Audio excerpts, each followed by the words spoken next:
इस समय तक प्रदेश में एक्टिव इन्फेक्शन के कुल केसेस 4,365 हैं, 4365, और जो संक्रमित मरीज पूर्णतः उपचारित होकर डिस्चार्ज किए जा चुके हैं उनकी संख्या है 6,669, 6669।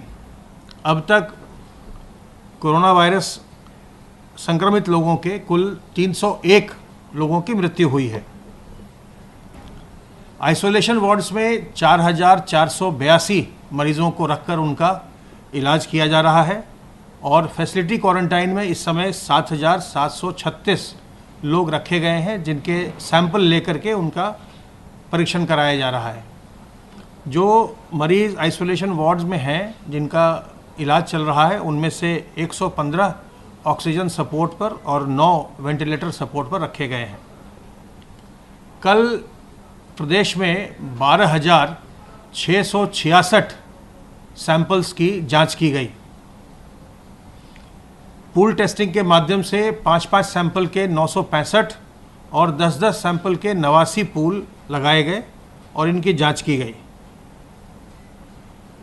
आशा वर्कर्स निरंतर जो प्रवासी कामगार हमारे आए हैं उनका घर जाकर के उनको ट्रैक कर रही हैं और अब तक इस क्रम में 14,28,209 प्रवासी कामगारों की ट्रैकिंग की जा चुकी है।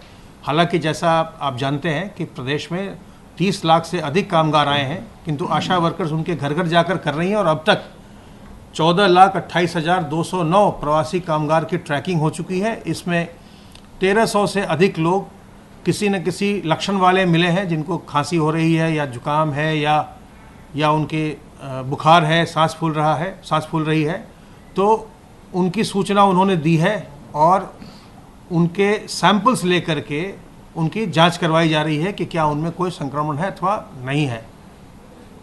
आप भी अगर इस प्रकार के लक्षण किसी में देखते हैं या स्वयं में पाते हैं, जुकाम के, बुखार के या सांस फूलने के, तो हमारे हेल्पलाइन नंबर 1800-180-5145 पर फ़ोन कर सकते हैं और फ़ोन करके सलाह प्राप्त कर सकते हैं। जांच की व्यवस्था और कोरोना वायरस के संक्रमण से इलाज की व्यवस्था सरकार की ओर से बिल्कुल निःशुल्क है। इसलिए अगर आपको किसी प्रकार के लक्षण लगते हैं तो आप बिल्कुल ना घबराएं, सामने आइए, अपनी जांच करवाइए। जितनी जल्दी आप चिकित्सा के लिए पहुंच जाएंगे, जितनी जल्दी आप जांच करवा लेंगे, उतनी ही आसानी से आपकी चिकित्सा हो जाती है। इस बात की संभावना नहीं रहती कि कोई जटिलता उत्पन्न हो। जितने विलंब से हम आते हैं, जितने विलंब से कोई व्यक्ति अस्पताल में आता है, अपनी जांच करवाता है, उतनी ही ज़्यादा इस बात की आशंका रहती है कि उसमें कोई न कोई जटिलता हो।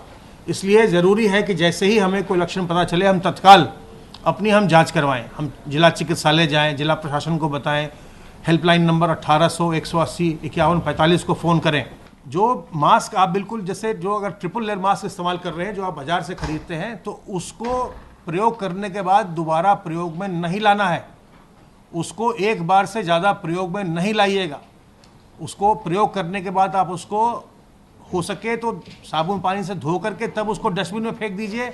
अदरवाइज उसको किसी कागज़ में लपेट करके उसको डस्टबिन में फेंक दीजिए, लिफाफे में करके डस्टबिन में फेंकिए।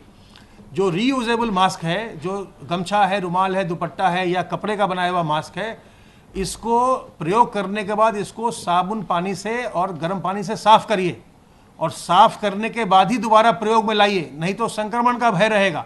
अगर आप सोच रहे हैं कि उसे हम बार बार इस्तेमाल करते रहें, उसी से मुंह और नाक को ढकते रहें, उससे संक्रमण हो सकता है। आपने आज इस्तेमाल किया, अच्छा है कि आप कम से कम 2 सेट रीयूजेबल मास्क रखिए और आप आज आपने इस्तेमाल किया, फिर उसको धोइए, साबुन पानी से धो दीजिए। उसको आजकल बहुत गर्मी हो रही है, धूप में अच्छे से सुखाइए और उसको हल्के से इस्त्री करके या बहुत अच्छे से धूप में सुखा के तभी फिर दोबारा प्रयोग में लाइए। किसी भी जिसमें पसीना आ गया हो, गंदा हो गया, उस मास्क को फिर से प्रयोग में मत लाइए। बिना धोए हुए आप इसको अगर प्रयोग में लाएंगे तो उससे तकलीफ हो सकती है। इसलिए हमेशा आप 2 सेट मास्क का रखें, 2 सेट गमछे का रखें, रुमाल का रखें, दुपट्टे का रखें और उससे बदल बदल करके साफ करके ही उसको इस्तेमाल करिए। तो इससे आप बिल्कुल सुरक्षित रहेंगे।